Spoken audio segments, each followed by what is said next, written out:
of stress and anxiety. இந்த மாதிரி மன உளைச்சல் அப்படியே யோசிச்சுட்டே இருக்கும்போது என்ன நடக்கும் அப்படின்னு சும்மா பல காரியங்கள். அதுல இரிட்டேஷன் வருதா?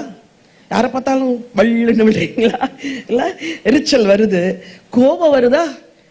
அப்படி மூக்குக்கு மேல கோபம் வருது. ஏன்னா நானே எப்படி இருக்கிறேன், நீ என்ன என்கிட்ட வந்து பேசிட்டு நடக்குதா வீட்டுல? பாவம், அந்த 3 வயசு குழந்தை அடி வாங்குது பாருங்க. உங்க கோபத்தெல்லாம் யாரு மேல சுமத்துறீங்க?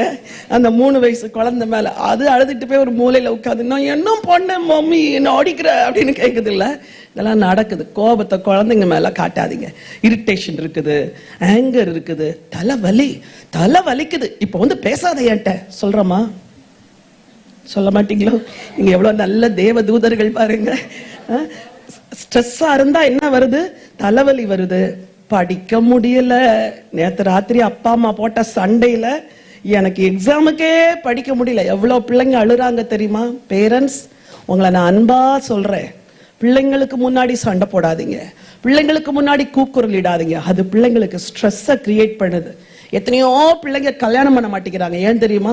எங்க அப்பா அம்மாவை பார்த்து அவங்க வந்து எப்பவுமே சண்டை போடுறாங்க, நானும் கல்யாணம் பண்ணா எனக்கும் இப்படி ஒரு வாழ்க்கை தான் வரும்ட்டு வெளி தேசத்துல எல்லாம் 35-40 வயசு வரைக்கும் பிள்ளைங்க கல்யாணம் பண்ணாம இருக்கிறாங்க. What is the reason?